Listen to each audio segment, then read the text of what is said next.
Hello everyone, সবাইকে জানাই শুভ সকাল। কেমন আছো সবাই? আশা করছি সবাই ভালো আছো, সুস্থ আছো। আজকের ভিডিওটা আমি এখান থেকে শুরু করছি। গত 4-5 দিন হয়ে গিয়েছে আমি কোনো ভিডিও দেইনি তোমাদেরকে। তো আজকের ভিডিওটা আমি এখান থেকে শুরু করছি। আজকে হলো দাদার রিসেপশন। তো রিসেপশনের দিন আজকে কি করি সেটাই তোমরা দেখতে পাবে। তো এখন বসে আছি। তারপরে দেখো এখানে রেডি হচ্ছি। এখানে হচ্ছে চুলটা বেঁধে নিচ্ছি সবার ফার্স্ট। এখন ঘড়িতে বাজে 2:30, আর 2:30 থেকেই স্টার্ট করলাম আমার গোছাতে, সাজগোজ করতে বসে পড়লাম।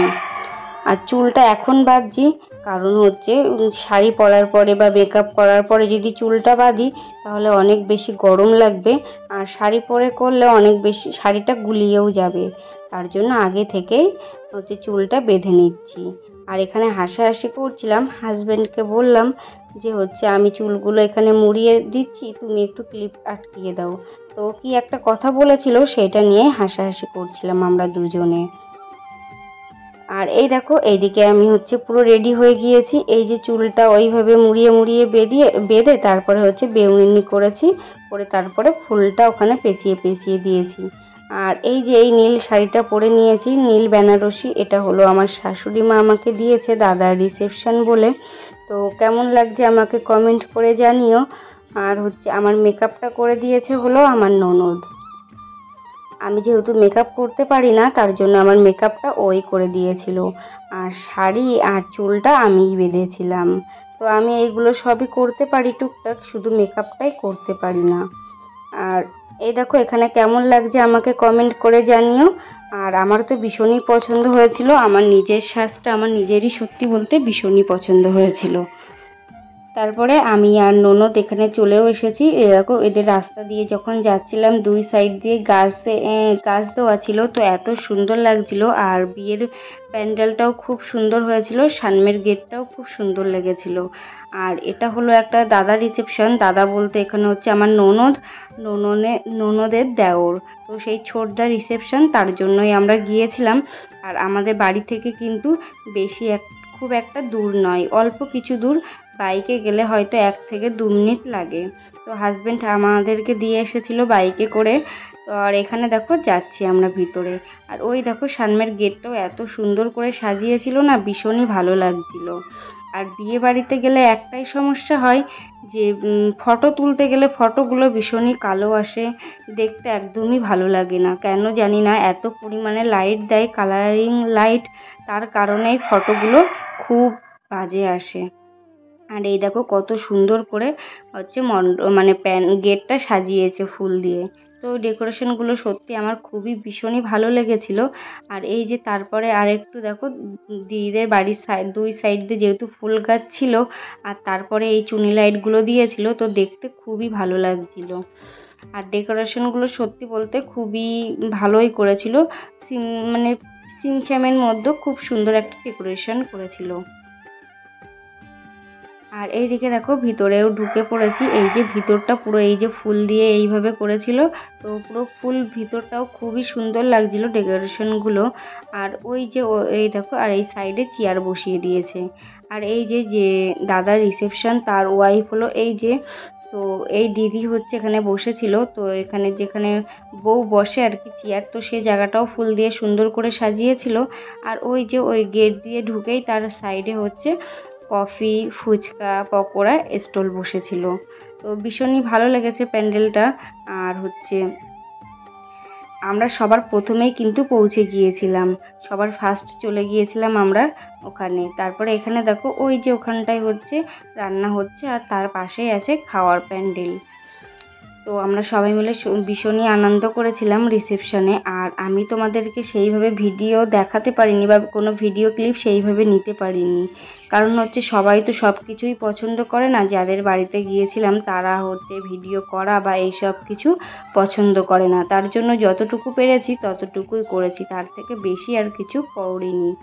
কারণ যেখানে যেটা চলে সেটাই করার চেষ্টা করি।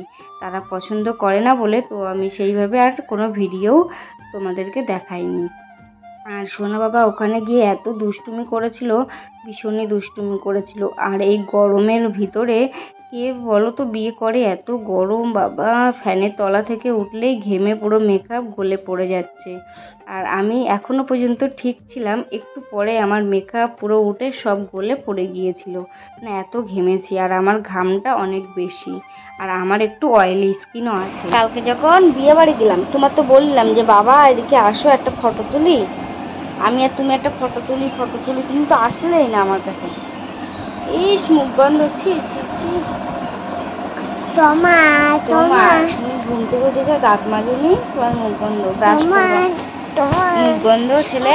এটাও ফটো। আর এটা কিন্তু তার পরের দিনের ভিডিও ক্লিপ, মানে তার পরের দিনের সকালের। দেখো ঘরের অবস্থা কতটা খারাপ, পুরো এদিক ওদিক জিনিসপত্র সব ছড়ানো ছিটো, জামা কাপড় সব এখানে ওখানে ঝুলছে। আর এত খারাপ অবস্থা ছিল ঘরটার, কি বলবো। আর সবে মাত্র সোনা বাবা ঘুম থেকে উঠলো বলে মশারিটাও এখনো তোলা হয়নি। আর এইদিকে দেখো আনালার অবস্থা কি, দেখেই খুব কান্না পাচ্ছে, যে মনে হচ্ছে কখন ধরে কতক্ষণ লাগবে আমার এটা গোছাতে। আর অগোছালো ঘর বাড়ি তো আমার একদমই পছন্দ হয় না। যখন দেখি এই আনালাটার অবস্থা এরকম, জামা কাপড় সব, মানে সে কি একটা অবস্থা, কি বলবো। কোথাও যেতে ভালো লাগে, কিন্তু সেখান থেকে ফেরার পরে যে কষ্টটা হয়, ঘর বাড়ি পরিষ্কার পরিচ্ছন্ন করে রাখতে গিয়ে, তারপরে সব কিছু করতে গিয়ে যে এত অবস্থা খারাপ হয়ে যায়, কি বলবো। তো কোথাও যাওয়ার সময় বেশ ভালোই লাগে যেতে, তারপরে এসে এই জিনিসগুলো গোছাতে ভীষণই কষ্ট হয়। আর এখানে দেখো আমার শোকেস, তারপরে হচ্ছে আনালা সব পুরো একদম অগোছালো, সব কিছু গোছাতে হবে। জানি না কখন ধরে কতক্ষণ লাগবে আমার এই জিনিসগুলো গোছাতে। তো আমি মাকে বলেছিলাম যে মা তুমি রান্না করো, আমি ঘরটা পুরো গুছিয়ে নিই। তো এখানে দেখো এসেও দেখি রান্নাঘরের অবস্থাটাও কি অবস্থা করে রেখেছে সোনা বাবা। তো এখানে মা রান্না করছিল, এই দেখো এখানে কচুর ফুল রান্না করছিল, আর ওখানে ঝিঙে আলু রান্না করছিল। আর আমি কালকে রাত্রে মেকআপ তুলে শুইনি। দেখো মুখটা কত বাজে লাগছে, আর চোখগুলো পুরো একদম কালি ভরে গিয়েছে। মানে আমি রাত্রেবেলা মেকআপ তুলে আর শুইনি, ওইভাবেই ঘুমিয়ে পড়েছিলাম। আর সকালবেলা উঠে সোনা বাবা একটু নিমকি খাচ্ছিল, তো ওর থেকে চাওয়ার সাথে সাথেই দেখো আমাকে দিচ্ছে, আর যে প্রাঙ্ক মতন করছে, যে গালের কাছে নিয়ে গিয়ে ও আবার খেয়ে নিচ্ছে। কোথা থেকে যে শেখে এইগুলো। তো তো আমরা তো রিসেপশনে ভীষণই মজা করেছিলাম। তো তারপরের দিন সকালবেলা খুব কষ্ট হচ্ছিল, মানে কান্না পেয়ে যাচ্ছিল, এত কষ্ট আর বিরক্তকর লাগছিল এই জিনিসগুলো গুছাতে। তো সব কিছু তো করতেই হবে, আমি না করলে কেউ করারই থাকবে না। যতদিনই না করব ততদিন ওইভাবেই পড়ে থাকবে।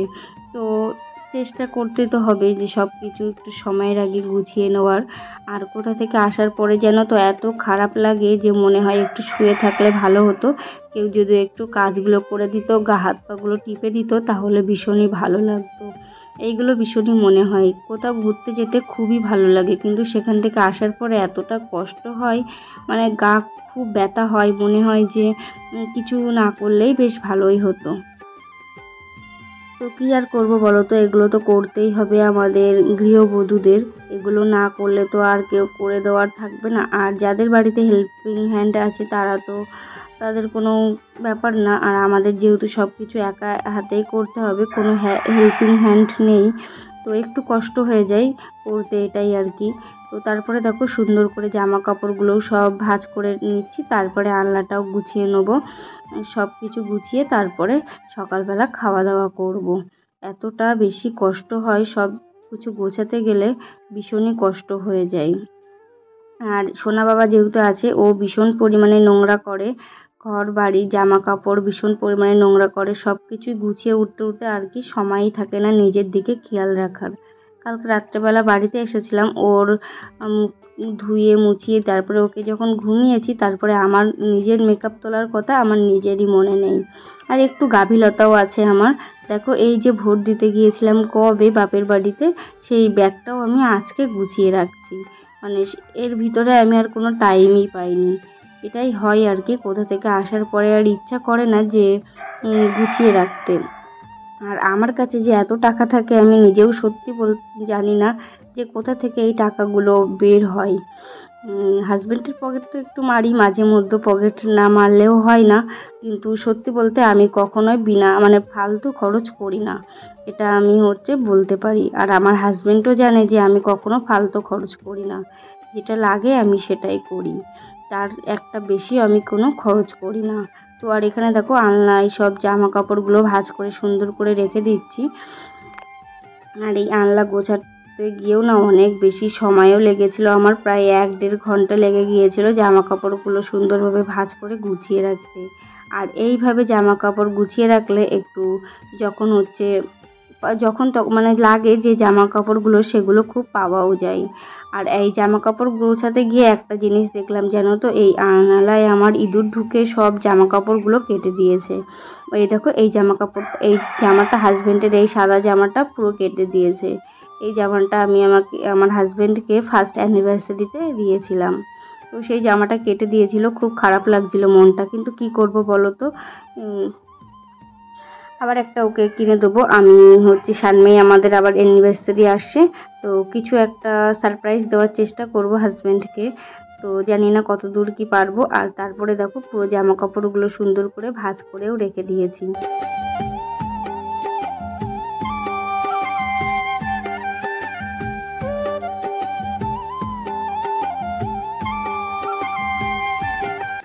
দেখো এখানে পুরো হচ্ছে আমার আলনাটাও গোছানো কমপ্লিট হয়ে গিয়েছে। এই যে উপরে সব হচ্ছে হাজব্যান্ডের গেঞ্জি রেখেছি, আর হাফ প্যান্টগুলো উপরে রেখেছি, আর ওর জিন্স প্যান্টগুলো মাঝখানে রেখেছি মানে সুন্দর করে। আর এই যে আমার নাইটি শাড়িগুলো নিচে রেখেছি।